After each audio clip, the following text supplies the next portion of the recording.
Solapur news 24 मध्ये आपलं स्वागत आहे। आजच्या प्रमुख बातम्यांवर एक नजर टाकूया। रिपब्लिकन सेनेचे राष्ट्रीय अध्यक्ष सरसेनानी माननीय आनंदराज आंबेडकर यांच्या वाढदिवसानिमित्त रिपब्लिकन सेना शहर जिल्हा सोलापूरच्या वतीनं 1 जून 2026 रोजी देगाव येथील समाज मंदिरात भव्य बांधकाम, कामगार कार्ड नोंदणी व नूतनीकरण शिबिर उत्साहात पार पडले।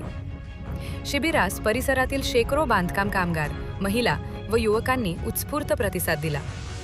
यावेळी नवीन बांधकाम कामगार कार्ड नोंदणी, नूतनीकरण तसेच शासनाच्या विविध कल्याणकारी योजनांची माहिती देण्यात आली।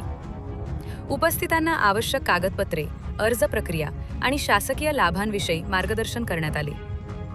रिपब्लिकन सेना सोलापूर लोकसभा जिल्हाध्यक्ष अमित कांबळे यांनी संघटना कामगारांच्या प्रश्नांसाठी सातत्यानं कार्यरत असून शासनाच्या योजना तळागाळापर्यंत पोहोचवण्यास कटिबद्ध असल्याचे सांगितले।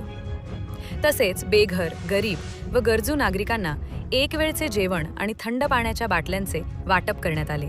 या कार्यक्रमास शहराध्यक्ष शरणू हजारे, युवक जिल्हाध्यक्ष विश्वजित सरवदे, गणपत राऊत साहेब, महिला शहराध्यक्षा राधाबाई गायकवाड, आकाश गायकवाड, रमेश गायकवाड, महबूब शेख, सद्दाम पठाण, विकी बनसोडे, दाऊद मुलानी, नबीलाल खरादी, मतीन सातखेडसह अनेक पदाधिकारी उपस्थित होते। कार्यक्रमात आनंदराज आंबेडकर यांच्या सामाजिक व जनहिताच्या कार्याचा गौरव करण्यात आला। वाढदिवस समाजोपयोगी उपक्रमातून जनसेवेची प्रेरणा देणारा असावा याचे उत्तम उदाहरण म्हणून या शिबिराकडे पाहिले जाते।